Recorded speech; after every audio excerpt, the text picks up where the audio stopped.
Hello, everyone that's here. We're just waiting for about 5 more minutes till we begin. Hope everyone's having a nice day so far.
Good afternoon, everyone. How's everyone doing today? My name is Kevin Malia. I'm going to be the facilitator to present a little bit.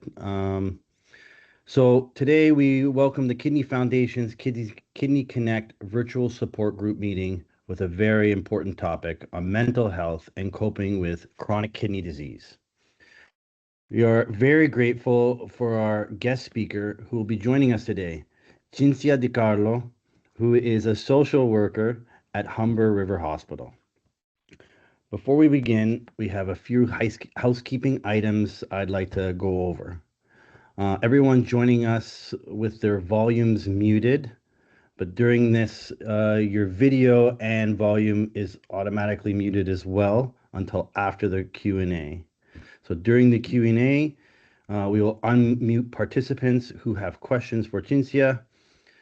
Please add any questions to the chats, or you can ask your questions live at the end of during the Q&A. There's a little Q&A button next to the top of your screen where it says chats and how many people are in this meeting, so just so you know. Please note that the information provided today is general information, so consult with your doctor or any social worker for additional support. This session is being recorded and can be viewed at the Kidney Foundation YouTube channel at Kidney Canada. We ask that all participants turn off their cameras during this presentation and can turn them back on once the presentation is finished for the questions and answers. I'd like to now welcome our guest speaker, Cinzia Di Carlo. Hi, everyone. Good afternoon. I'm going to share my screen and maybe, Kevin, if you can just let me know if it's all good before I get started. Give me a moment. I've practiced this a few times, everyone. Did I do it? You're good. I can see it. So I'm going to go off camera and give you the floor here. Absolutely. Absolutely. Welcome, everyone. Thank you so much for joining me. And I am so honored to be here with you to have this talk about such an important topic. Something that I find is not really recognized, especially for folks that are dealing with or maybe previously dealt with chronic kidney disease. So that's what I'm here to do. Let me tell you a little bit about myself before we get started. So, hi, I'm Cinzia. I am a social worker, psychotherapist. I've been working in counseling for about 15 years. I do have a lot of experience, including in hospital, long-term care, supportive housing, mental health clinics and support groups, and private practice. I am so honored to have joined the Humber River Health team approximately 2.5 years ago. I joined the nephrology program about 2 years ago, where I actually support our patients in the multi-care kidney clinic and transitional care unit. I believe that I play a vital role within these clinics to patients, their families, their friends, their loved ones, to navigate these psychosocial impacts of chronic kidney disease and dialysis treatment. I've provided education to our nursing team on psychosocial assessment skills, led debriefing sessions, just to name a few things. So it's nice to meet everybody virtually. Before we get started, I did want to acknowledge the land that I'm working on. Right now, currently, I'm in Toronto, and I wanted to acknowledge the land. We acknowledge the land that we are meeting on, that it is traditional territory of many nations, including the Mississaugas of the Credit, the Anishinaabe, the Chippewa, the Haudenosaunee, and the Wendat peoples, and is now home to many diverse nations, Inuit and Métis people. We also acknowledge that Toronto is covered by Treaty 13 with the Mississaugas of the Credit. So that's a very general statement. So let me tell you again a little bit more about myself. My parents are immigrants to Canada from Italy. I have benefited from this, and they've benefited from this land through their jobs and purchasing of the land to make their home. I've done the same with my own family that I've created. I'm making efforts to unlearn the racism, discrimination, and stereotypes that I've learned over time through formal education, acknowledging my bias, through self reflection, especially before I meet patients that I work with, asking questions and listening without defensiveness to those that have experienced and really continue to experience racism, including how I can take better action and better equity within our community in Canada. So I take this action to become a better ally within these communities. All right, so let's get started. So, why are we here today? We're here today because when an individual comes into a multi care kidney clinic, they're meeting with the doctor, the nurse, the dietitian, and pharmacist, and they're focusing on their chronic kidney disease. In addition to that, there are many, many psychosocial impacts that come along with this. You can see a lot of them on your screen. Information overload, a lot of people experience. A lot of folks are coming into this clinic maybe without any symptoms at all, shocked that this is happening to them, confused, and many people are meeting with them to talk about different aspects of their kidney care, and it is just information overload. That's very, very stressful. If someone then, of course, is in need of treatment, they might feel restricted to the burden of the disease or treatment. So there might be fatigue. They are consumed to you're consumed to the treatment schedule. You might feel restricted from travel. You also might feel, you might be fending for yourself in healthcare. You might feel uncertainty, or maybe even no one to relate to, depending if there isn't anyone around you that has experienced this before. Uncertainty, maybe even I come across a common example of perhaps transplant, where you're doing all of the workup, you're meeting with individuals, but You feel like the, time is slow. You're not meeting with the people that you need to fast enough. So it feels very uncertain. Um, Diminishing societal role. That's, can cause a lot of symptoms of depression. You might be grieving the loss of opportunities and really suffering the social consequences of the inability to work. We're of course vulnerable to the external environment. We always have infection on our minds, especially with the fall and winter seasons. We also might feel excluded or ostracized. This makes us feel angry. We might withdraw. We might feel disconnected. Um, with that, we might also feel stigma of being maybe misunderstood, um, maybe even guilt of burdening others, the feeling of maybe we've talked about it for too long. We also might undermine our own self esteem. That causes a lot of anxiety. It causes maybe shame, self consciousness about appearance, maybe even unable to engage in certain activities that defined you, whatever the case might be, work, different hobbies. And of course, the direct consequences of maybe coping with unemployment or less employment, which then in turn affects our finances. Difficulties with getting to certain places because we feel tired and exhausted, and maybe even needing some help at home. I hope with this, although I can't see you, I'm hoping that maybe some people are nodding along and maybe identifying with, a few or maybe even all of these. It's why we're here.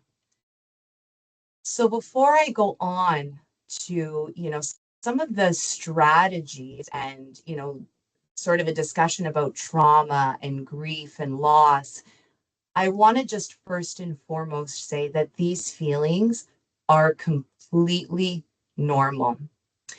Um, we might be wondering where they're coming from, and I'll speak to that. It's important that we don't keep these feelings inside, that we do talk to people about them. And that's why it's so important to have social workers in arenas like this, where we can address these psychosocial issues, stress and anxiety, and symptoms of depression. What you see on the screen, I'm not sure if anybody recognizes these characters. They're actually from Disney. And I feel like it's so great now that in 2025, I think Disney's done a fantastic job of sort of coming up with a movie to sort of name all of this. These are actually characters of the Inside Out movie, and they're actually representative of feelings. There's joy, there's anxiety, there's anger, sadness, disgust, boredom, and embarrassment there. So I guess, with I don't have any shares in the movie or in Disney, but I think it's really, really well done. And I invite you to watch the movie. It's quite good. So everybody, I want to start off with trauma. And we see the definition of what trauma is on screen. But trauma can have several effects, including anxiety, depression, disturbances, and difficulties relating to all emotional states. It really can contribute to and affect our sleeping. Um, Individuals turns to substance abuse, self-harm, and impulsive behavior in a lot of extreme states. Know that when we're talking about trauma and some of the interventions that I talk about, know that there isn't a single intervention or approach to help with trauma. This is important to know. So I'm going to talk about a few of them, but it's not the be all and end all. Um, it's also important to remember that what you might consider traumatic, I might not consider traumatic. It is specific to you. And I often start these discussions about trauma with my patients in the multi-care kidney clinic, or those that, have started in the transitional care unit, by acknowledging that they've endured a trauma. And in turn, you're a trauma survivor. All of you are a trauma survivor. I want you to really, I want you to know that. I want you to sit with that. Think about it as we go through, some of the explanations that I'm in, and just a little bit more information that I'm going to give you about trauma, what we see, what comes out because of trauma. And again, remembering, just like my previous slide, that all of this is normal. And it's important to talk about it. That's why we're here. And I'm happy to have all of you here. Okay, so I want to talk a little bit about what trauma survivors, and again, whether, as individuals with lived experience, whether you were in the multi-care clinic, kidney clinic for years, monitoring your kidney disease, and, then eventually needing treatment, or whether you were what we consider a crash start, where you had no idea that this was happening, and all of a sudden were told by your family doctor to go to hospital. I talk to a lot of my patients about, like I said, being a trauma survivor, and really just and acknowledging that whether or not they knew about, their chronic kidney disease for years perhaps, or it happened all of a sudden, and knowing that's a huge shock to the system. It is in fact a trauma. So what you see on the screen here are common reactions to trauma. I'm going to talk a little bit about this because, sometimes when I have, counseling sessions with my patients, and I like to provide this education, and I find that a lot of individuals will say, hey, you know what? I was experiencing this, but I didn't know where it was coming from. I didn't know how to deal with this. I almost felt crazy that this was happening to me. Let me talk a little bit about them. So you'll see on the screen here, these are some common reactions to trauma. So re-experiencing the trauma, this can be very distressing. It can trigger uncomfortable emotions such as fear, anger, sadness. We can get nightmares, flashbacks, distressing thoughts, feelings about the trauma. Avoidance to trauma reminders, because reminders of trauma can be so distressing that it's common also for survivors to avoid, to use avoidance to control some of these reactions, whether that would be through, unfortunately, substance abuse. They might avoid activities related to the trauma, avoid people, places, things related to the trauma. And let me just point that out, that sometimes, you know, it's difficult for maybe sometimes folks to even talk to me as a social worker, because they know that I'm going to want to, talk a little bit about the trauma. I'm going to want to address it. So perhaps even there are some folks that might, avoid even talking to myself as a social worker. I need to be attuned to that. So just, I'm going to be placing little examples as we sort of move along, which I hope is going to be helpful for all of you to say, yeah, you know what, that maybe happened to me, or something like that happened to me. So I hope that that's helpful. We might suppress thoughts related to the trauma, maybe avoid conversations about the trauma. We might, in fact, avoid folks that maybe want to talk about it, get togethers with maybe with loved ones, friends, families that want to know what the heck happened, but we might not want to talk to them because we know the what the conversation is going to be about. We might want to suppress thoughts related to the trauma. So, we might not, because it's so traumatic, we might not even remember the specifics that happened to us when we had to all of a sudden present in hospital, or that moment that our nephrologist said that we need to start dialysis. Sometimes we have negative thoughts or feelings. Um, we might excessively blame ourselves or others related to the trauma. We might have loss of interest. We also might have, feelings of isolation or disconnection from our surroundings. Again, keep in mind the previous slide about, sort of avoiding, or isolating yourself. Um, Loss of memory related to the trauma, I talked a little bit about. Um, Also hyperarousal. So what does that mean? It means really being on edge.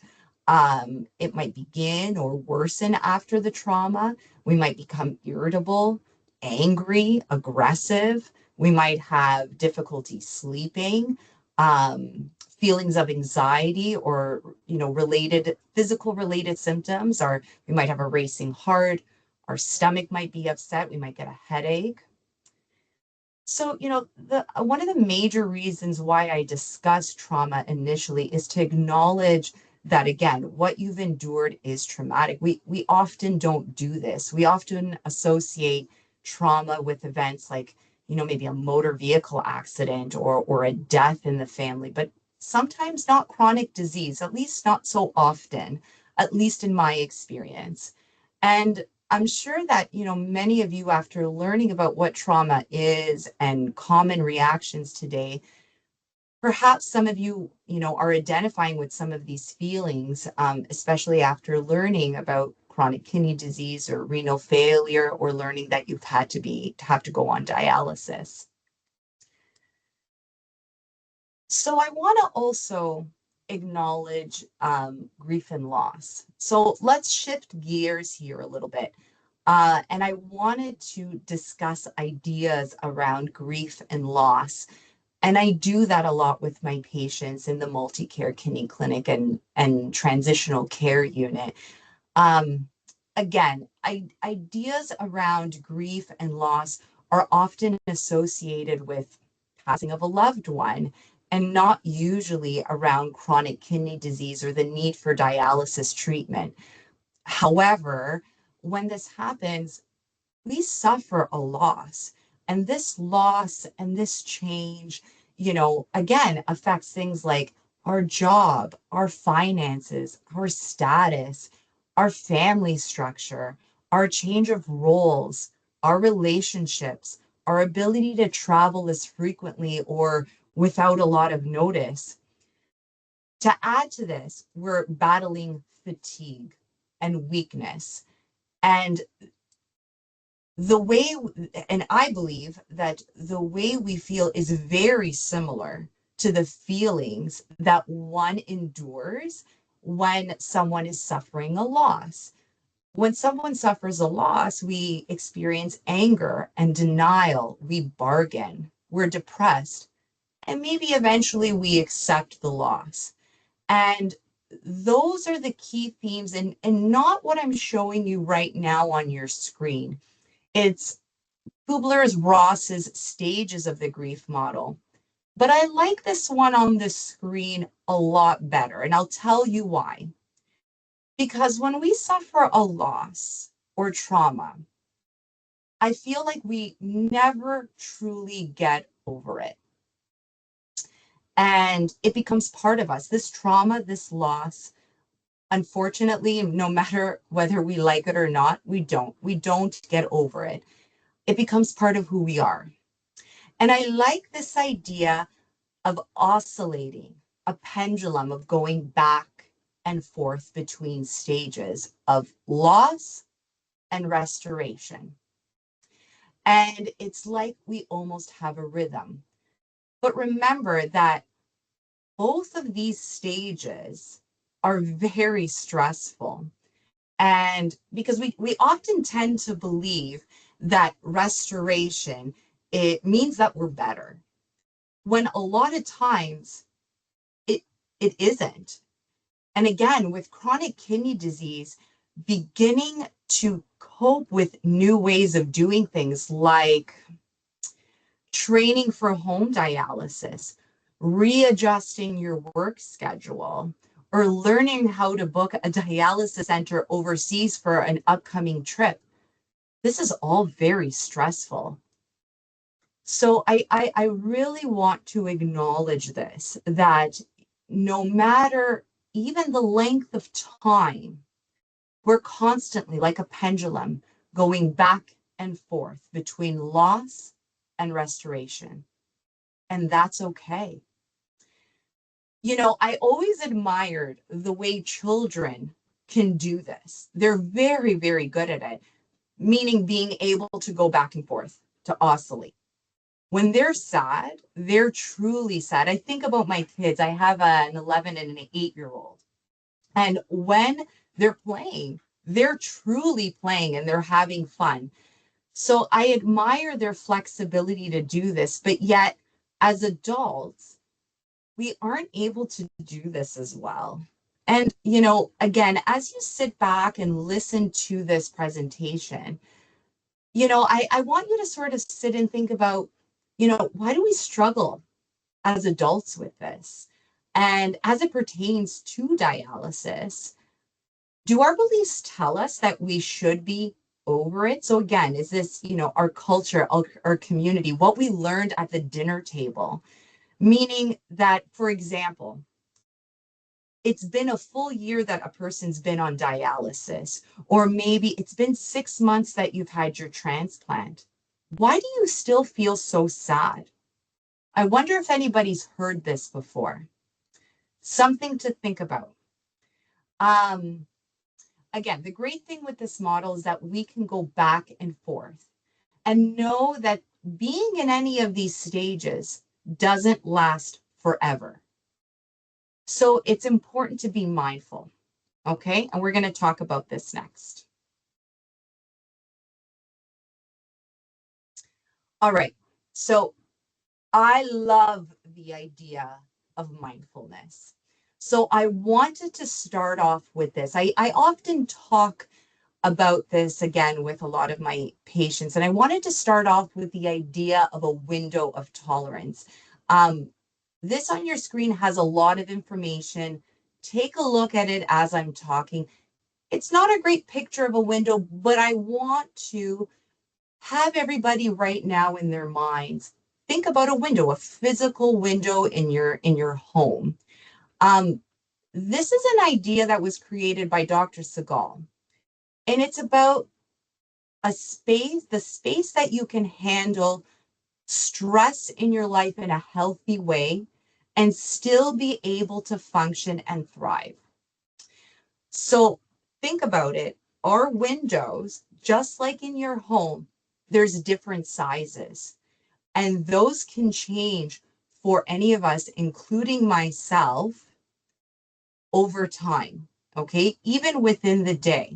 For example, my window of stress right now is getting larger. I can tolerate more because I was very nervous in the beginning of this presentation, but I'm getting more comfortable. So we can change the size of our window by practicing the way we cope. So remember that stress and anxiety will never truly go away. Okay. That's something that we have to sit with. I often talk about how stress and anxiety can be healthy. Stress and anxiety are the reasons why I pay my bills on time. Stress and anxiety is the reason why we show up to our specialist appointments or go to dialysis. Unfortunately, our lives are stressful. However, we can become more self-aware when we're leaving, whether it would be slowly or very fast, excuse me, when we're leaving our window of tolerance. By practicing ways, we can get back to feeling more safer and more grounded. We can do that for ourselves. And I love talking about this because I love to give my patients ways to be able to do things like this where you don't need anything. All you need is yourself, practicing this over time, and you can do it anywhere. You just need yourself. All right. This is my favorite. We need to accept and acknowledge. All right. So, like I mentioned, stress will never go away. But we can recognize when we're getting to the outer edges of our window, so we can use things like mindfulness to get us back in, get us back into the present moment. So that's exactly what mindfulness is. It means paying attention to the present moment without judging or trying to change it. So there are two key elements to mindfulness: acknowledgement and acceptance. So with acknowledgement, we're noticing our thoughts, our feelings, our sensations as they happen.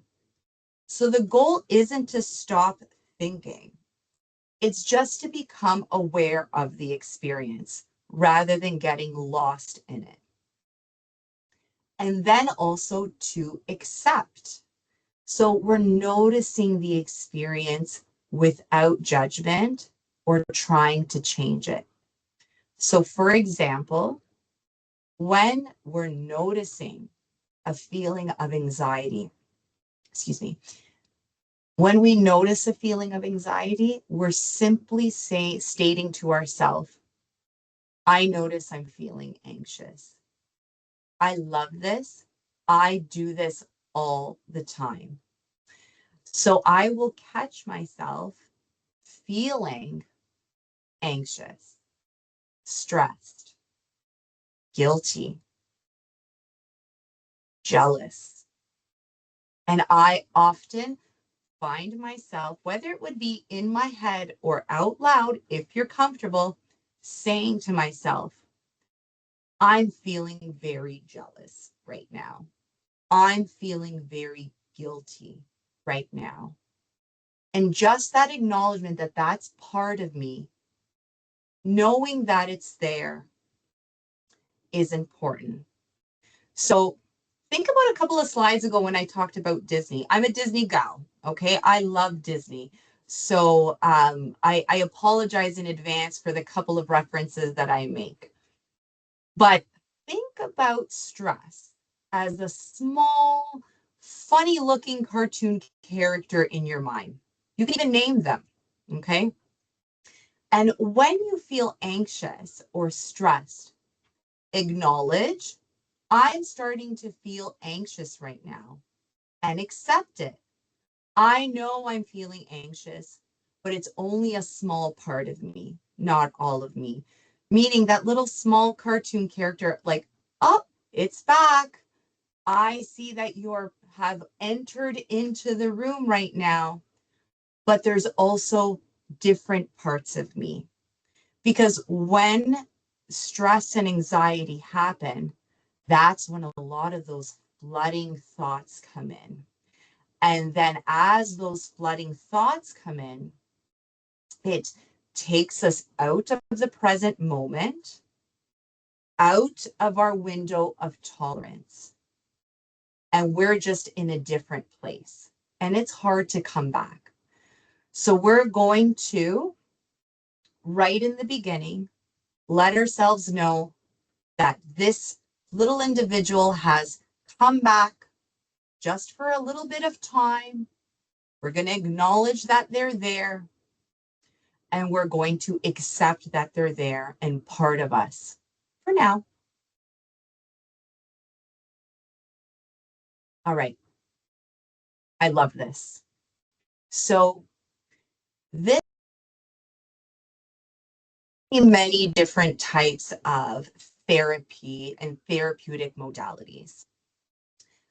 Again, I love finding ways that I can help my patients and, quite honestly, myself as a human being cope day to day with stress and anxiety. And this is by questioning our thoughts. So I often introduce cognitive behavioral therapy concepts while I'm providing emotional support. So, what cognitive behavioral therapy suggests is that our thoughts, our feelings, and our behaviors are all interconnected. And if we can change our thoughts, which is right at the top, we can change the way we feel and the way we behave. Okay. So let me give you a real life example of this, okay? Always trying to relate everything back. Hopefully this is helpful. So let's say that you shared with somebody that you have chronic kidney disease. The need for dialysis treatment is quickly approaching, and you're considering a home modality treatment. And this person tells you that you're making the wrong decision about considering home modality because they had an aunt who did it and it was a complete disaster. What happens first, like I mentioned before, is our thoughts. So this is our interpretation of the situation. So what might we be thinking the moment that someone says this? So automatically we hear that and we might think, oh, this is going to be a disaster and this isn't for me. And maybe even confused as to why the heck the nephrologist, the nurse, the home modality coordinator would even suggest this. And next comes our feelings, which also could have physical elements to this. So, for example, you could feel angry that someone even made this suggestion. Maybe you were maybe you're even feeling sad or disappointed because you were really considering the idea that maybe home dialysis is something that could work for you. It could work for your lifestyle. And maybe all of a sudden you have physical symptoms like a stomach ache, or you feel nervous, or you have low energy because all of a sudden you had maybe some hope that this would actually work for you, and now you feel stressed or anxious or depressed or even just sad. And then lastly, again, all connected in the triangle, is that our behaviors, which is our response to a certain situation. So it could mean doing something, and can it also mean not doing anything about the situation. So perhaps in this case, you would choose to inform the home modality coordinator that you're not going to pursue it, or maybe you're doing nothing by avoiding individuals, or not responding to their telephone calls or emails. So that's a real life situation about how any situation triggers this triangle. So now let's use the same example and let's try to change our thought. Again, always remembering, if you take anything away from this slide, by repeating to yourself that just because you think it doesn't mean it's true. So let's try to take the same situation and change it.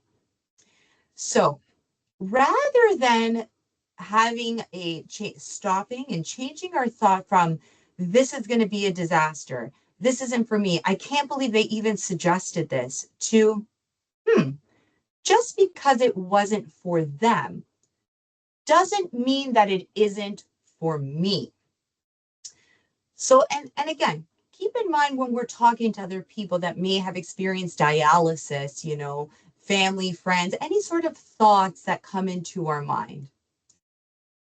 This, in turn, if we're thinking this, just because it isn't for them, doesn't mean that it is, just because it wasn't for them, doesn't mean that it isn't for me.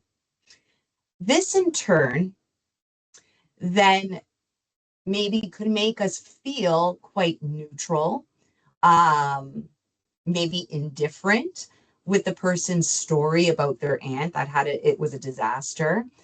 Um, or it might even get us some questions about, maybe get us thinking about some question that we might want to ask the home modality coordinator when they want to talk to us again.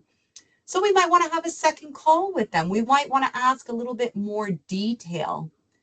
So you see, if we can change the thought, we can then in turn change our feelings and behaviors. Remember, practice takes perfect. This is not something that's easy to do.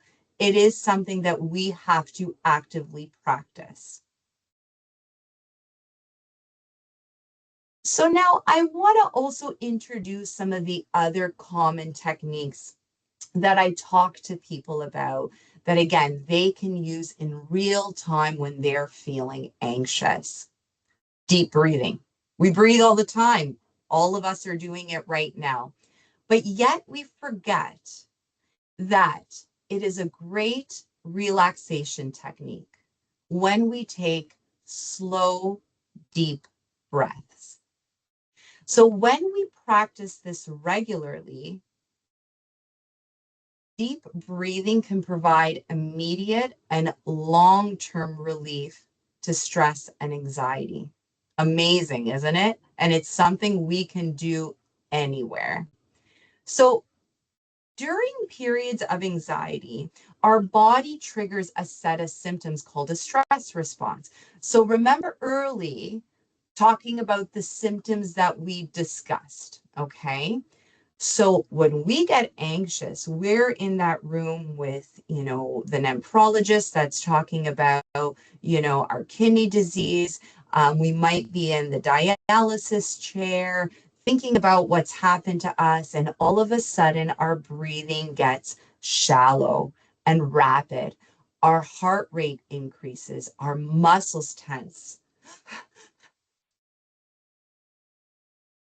The opposition to a stress response is a relaxation response. So we want our breathing to become deeper, slower, and hopefully with that, our symptoms of anxiety fade away. So deep breathing triggers this response. So what I'd love to do with you all now is practice a little, if that's okay. So I want everybody, hopefully everybody already is right now. Get into a comfortable position, sitting or lying down. Close your eyes if it's okay or safe to do so. And I want to practice this a little bit, okay? If you're sitting down, comfortable position, feet on the ground, I'm going to do the same thing as well, okay? We're going to inhale for 4 seconds, hold for 4 seconds, and exhale for 6 seconds. Remembering that when we're breathing out, try to pucker your lips like as if you're blowing through a straw. This slows down our exhale. So rather than where we're breathing out slowly. Let's try. I'm going to close my eyes myself because this is great for me too. I will lead through the counting. We're going to inhale for 4 seconds through the nose. 4, 3, 2, 1, and hold for 4, 3, 2, 1, and exhale. 5, 4, 3, 2, 1. Let's try that again. Breathing in. 4, 3, 2, 1. Holding for 4, 3, 2, 1, and breathing out. 5, 4, 3, 2, 1. And again, breathing in. 3, 2, 1. Holding. 4, 3, 2, 1. Out for 5, 4, 3, 2, 1. Let's do it one more time. Breathing in. 4, 3, 2, 1. Holding for 4, 3, 2, 1. And breathing out. 5, 4, 3, 2, 1. If you're lying down or sitting up and your eyes are closed, slowly open them. Get into a comfortable position. Take your time. And I hope it's okay. Sadia, maybe you can let me know, or Frank potentially. I'd love to know from a few people that maybe have practiced this, either maybe in the past, or maybe have just done this right here for the first time. How was that for you? Is that something that's possible? If I can hear from maybe 1 or 2 people? If anyone would like to address the question, just put your hand up and we can unmute you. Thanks, Sadia. No problem.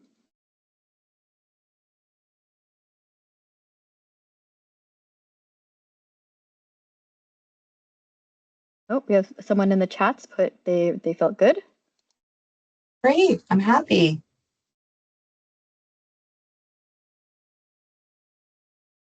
I can chime in.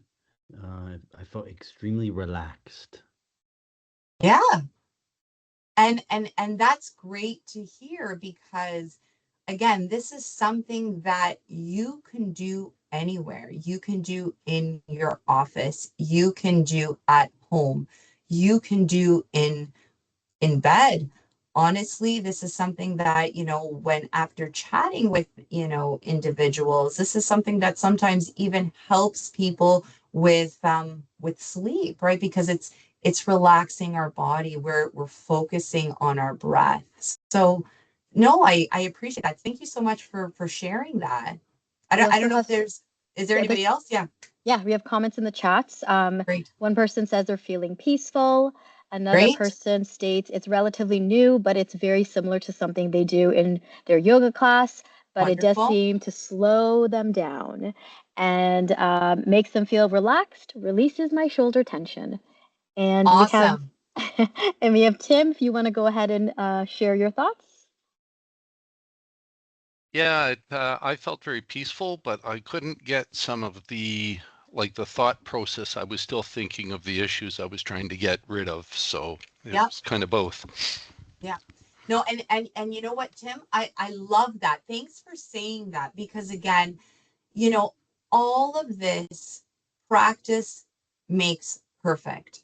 I'm by no means an expert in deep breathing, mindfulness meditation. I do practice these techniques, not as often as I like. I do need to practice more of what I preach because I know life can build up and it's hard to take that time. Remember a few things if I can, and then I don't know if we have any other comments.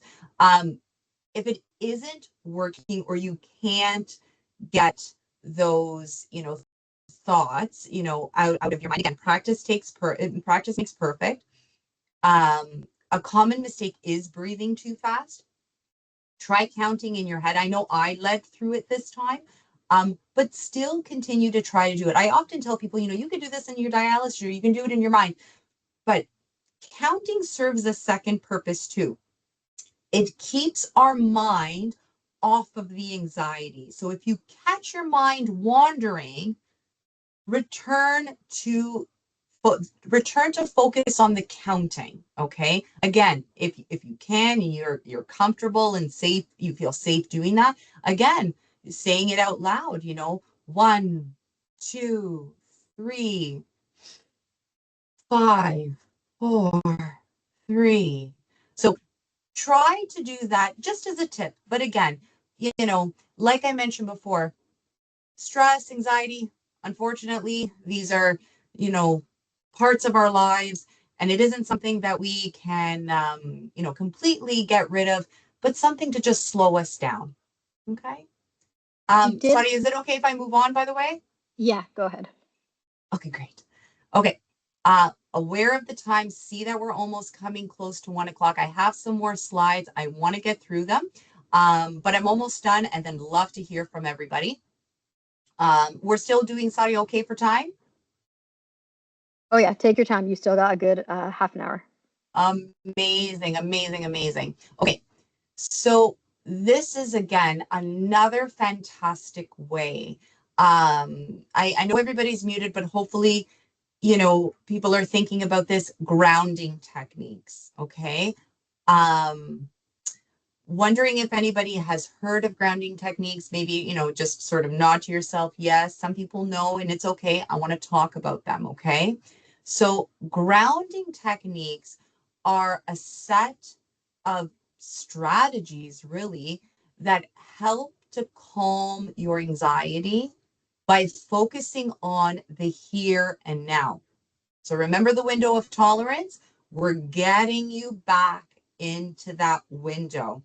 This is how we're doing. This is how we're coming back into the present moment. So think of your mind as a tree and your anxiety or stress as the storm that's blowing the branches in all directions. Grounding is a thing that can help us feel rooted and safe, like a tree in strong winds. And like a tree, when the wind won't stop blowing, our anxiety won't completely go away. But with mindfulness, deep breathing, grounding techniques, it doesn't have to cause us constant distress and physical discomfort. Okay. So these are just a few that you see on your screen. Okay. I want to talk a little bit about them. Okay. We'll go through a couple of examples. I'm super pumped that we have some time to do this. Okay.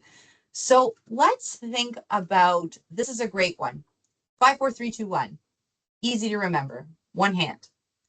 So what this is taking in the details of your surroundings by using your 5 senses. Things we can see, feel, hear, smell, and taste. Okay. So it's an easy Google. I know the slides are going to be available. The presentation is going to be available. This is great. Also, if anybody wants to write it down, 5, 4, 3, 2, 1, grounding technique, you'll find lots of information on it. Let's go through it together. So we're taking in our surroundings. We want to notice small details in our mind that probably we would usually tune out, like maybe distant sounds or the texture of an ordinary object. So 5 things that we see. We want to look for small details like the pattern in the ceiling, the way the light reflects the surface, or maybe an object that you never noticed. Then we want to take in 4 things that you feel. So notice maybe the sensation of the clothing on your body, maybe the blanket that you wrap around yourself while receiving treatment, maybe the sun coming against your skin from the window, or maybe the feeling of the chair that you're sitting on. Again, it might not be comfortable, but you're taking it in.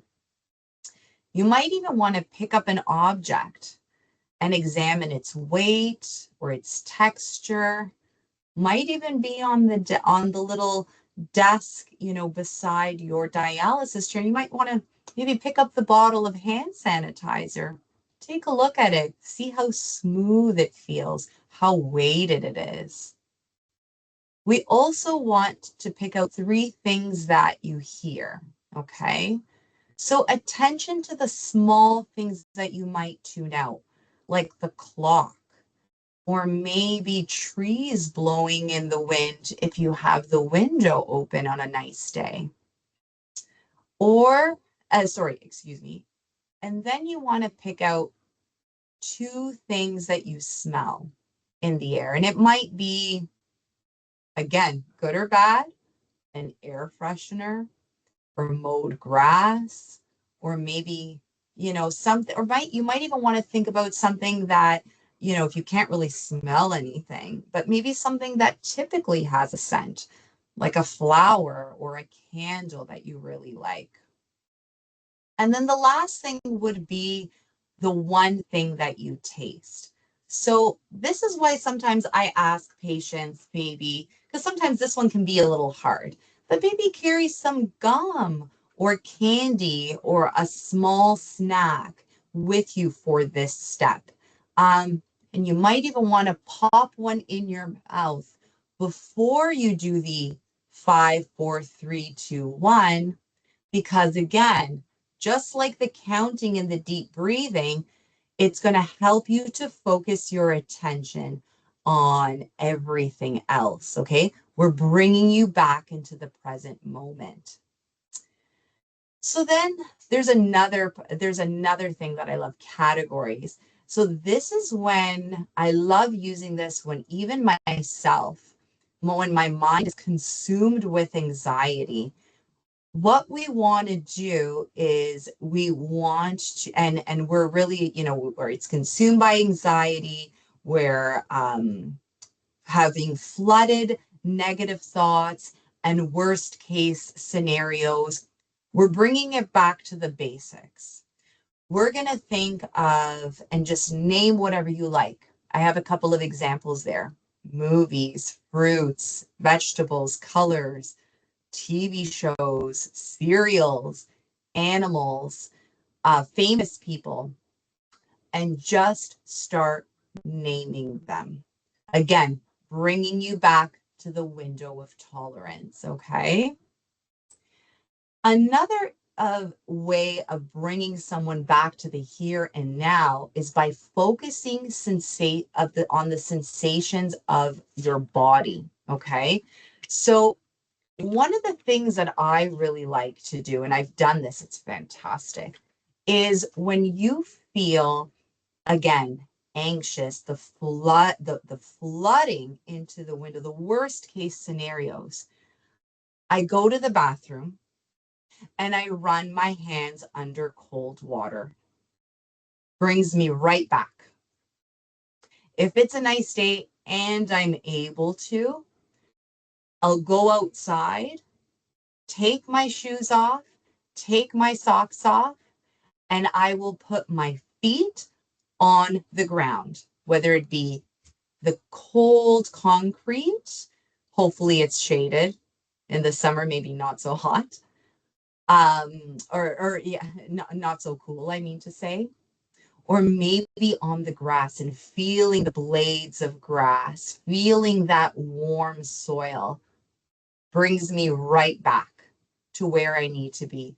So again, literal grounding techniques. I do some deep breathing in there. It is incredible what it can do for you as a person, even just for a few minutes, to realign yourself.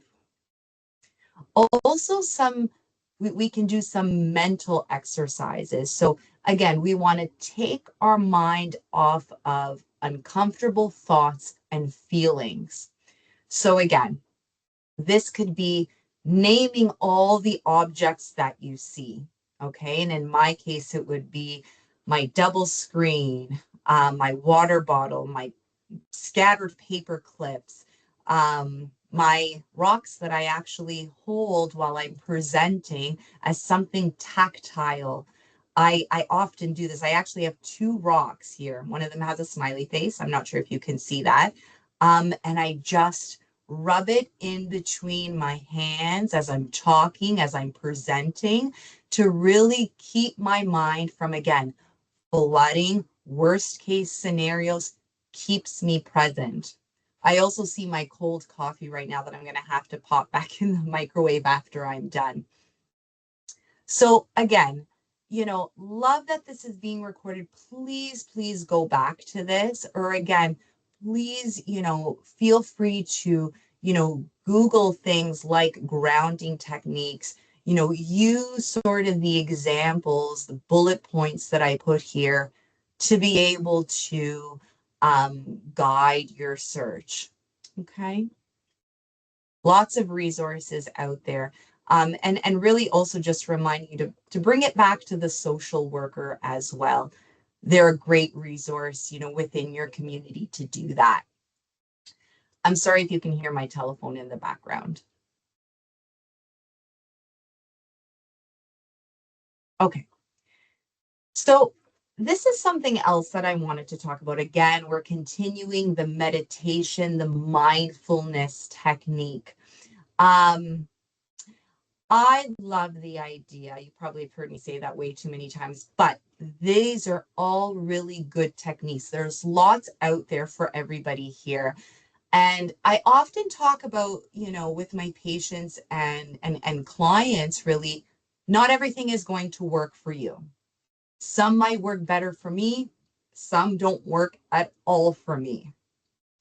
It's a matter of testing them out, practicing them, and maybe even recording how you felt before, even if it's just in your mind, on a scale of 1 to 10, where am I at with my anxiety, my stress, my symptoms of depression, and where am I at now after I've done some mindfulness meditation, some breathing, some grounding techniques. Again, taking a note. Practice makes perfect, but even if you're practicing this, again, remember that stress and anxiety, unfortunately, don't ever go away. Again, I know I mentioned this, but what we're looking for and what I often talk about, even for myself, is we're looking, to, let's say, on a scale of 1 to 10, where 10 is the, greatest amount of anxiety. And let's say, for example, that we're at an 8. But by doing this, I may be hoping to get myself to, let's say, a 7, or maybe even a 7.5. That's okay. That is okay. And that still is something that is achievable. Again, we're not looking to have zero stress and anxiety. It's important to know that what sort of strategies could we use to just get yourself to, again, if it's at an 8, to maybe a 7.5, or a 7, or maybe even a 6.5. We live in a world where a lot of things are quantified. A lot of people want numbers, and maybe even that's the way your brain works. So this is a great way to do this kind of stuff, and even maybe record, oh, you know what, it is working slowly but surely, baby steps, but it is working. So again, just a little bit of continuation about meditation, mindfulness. I'm going to give you a couple more examples, okay, before I end. And the wide lens technique. I know we all have cameras on our phones, but even with that, we can still zoom in and zoom out. Okay. great way to look at, again, stress and anxiety and its presence, about it always being there, is that, you know, when we become very stressed and we have these flooding thoughts, and it's difficult for us to focus on the present moment.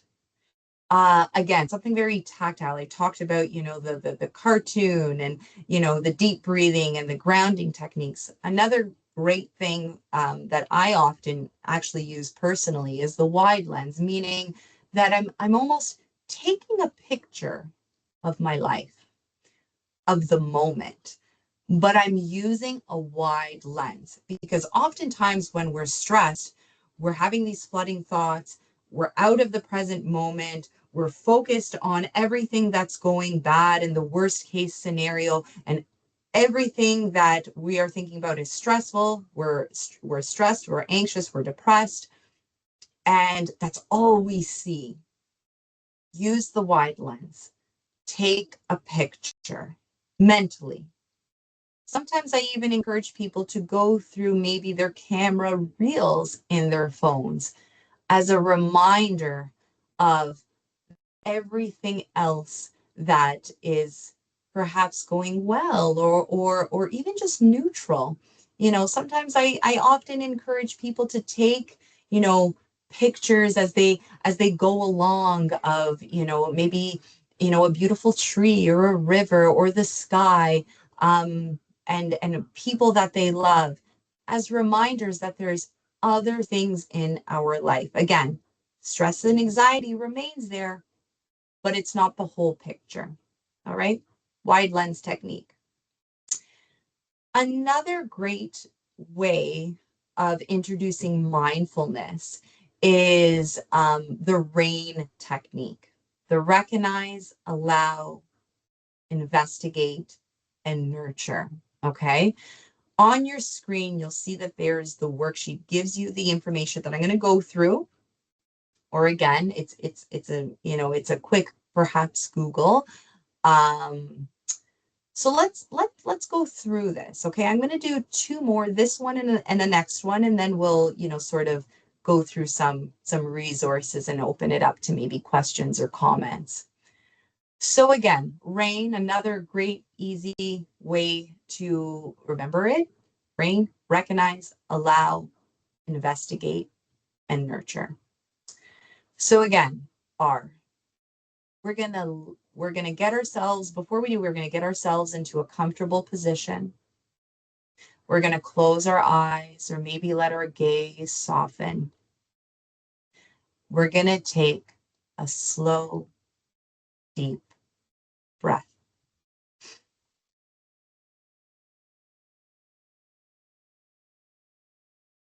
And again,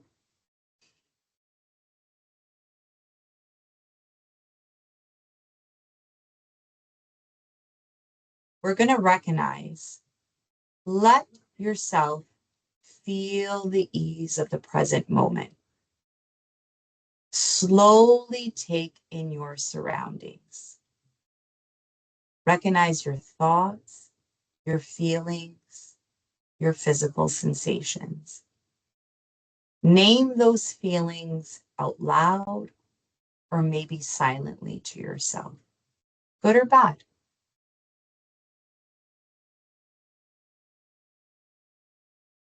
We're going to allow us to observe these experiences like watching a movie. We're going to let them come and go, these feelings and sensations. We're not going to have any judgment. It's okay to feel what you're feeling. And you might even want to tell yourself, this is how it is right now. Let me repeat that. This is how it is right now. We're going to investigate. What words are going through your mind? What emotions are you feeling, and where are they coming from? How do we feel in our body?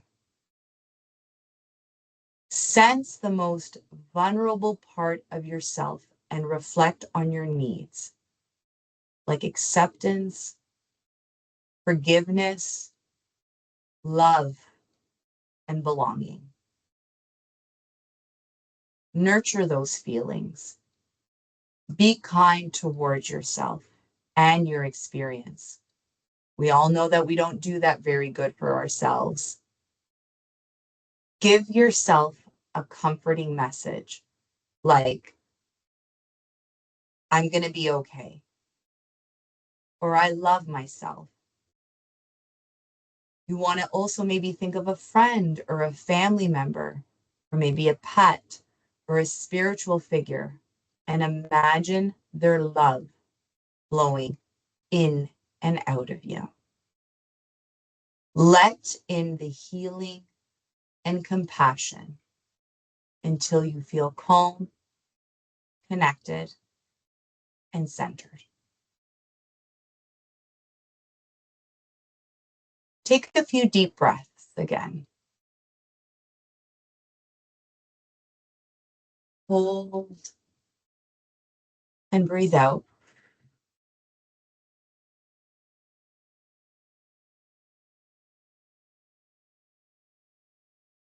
Breathe in. Hold and breathe out.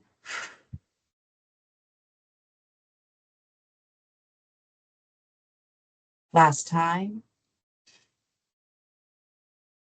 Hold and breathe out.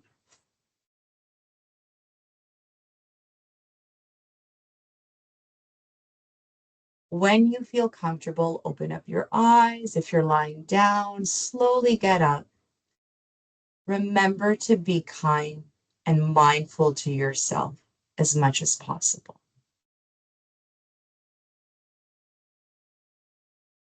So the next slide, I'm going to move on. I know that I see that we're at about 1:15. I also have another meditation. I did want to go through some resources, and I know we want to get to questions. Sadia, Kevin, where are we at? I'll give you 5 minutes to continue, and then at 1:20 we'll go with Q&A. Great. Okay.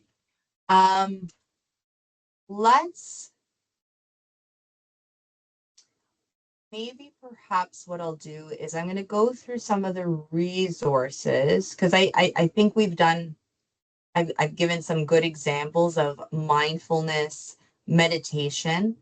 I'm going to skip through this one right now because I just want to get to the resources and anxious to get to some, maybe questions or comments. Love to hear from our group.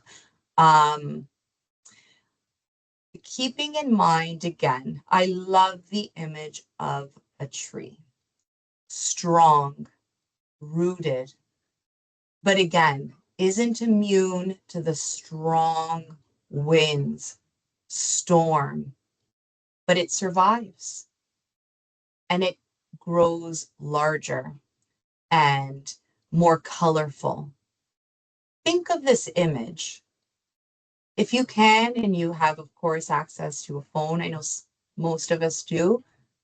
I love taking pictures. Oh, so this is the image. I love this image, but it can be, I encourage all of you to, take pictures of, nature, especially something like this, as a reminder that we are connected, we're rooted, and we are strong. I also, just a few minutes left, I wanted to go through some of the incredible resources that are there for us as a human being, yourselves as, as a patient, as a member of this group. I want to, of course, thank the Kidney Foundation. I love the work that they do. I'm happy, to be here and to support them, to support all of you. I hope this was helpful.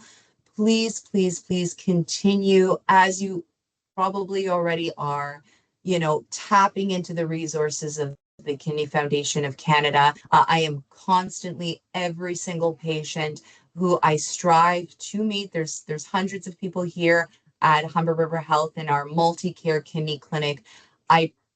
My goal is to try to, speak to each and every single person.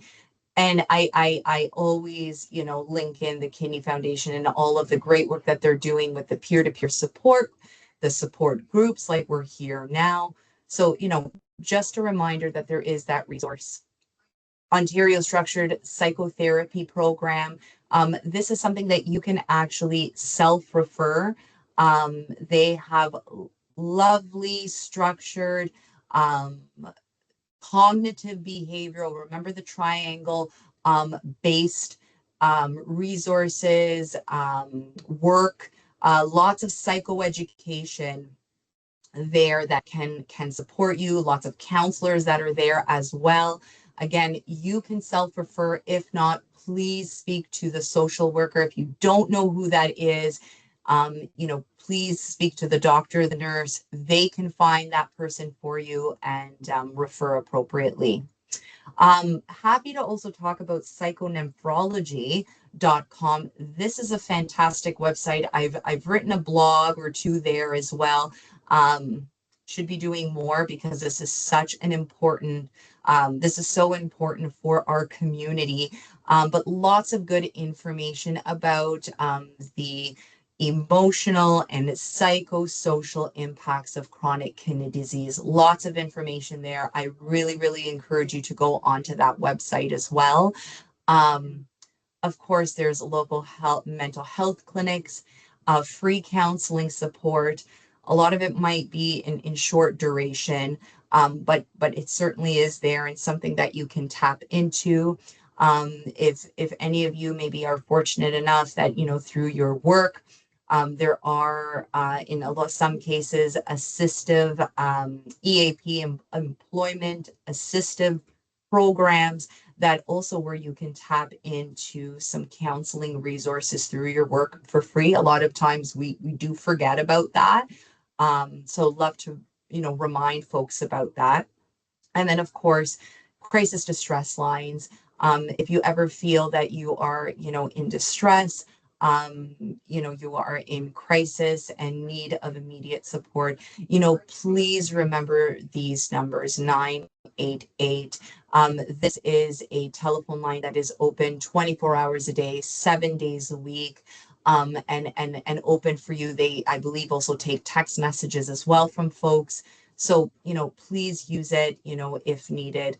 And of course, I guess I need to end off with, if you're in true crisis or distress, please call 911 or present to your local emergency department. With that being said, I think I made it to perfectly at 1:20. I'm impressed with myself.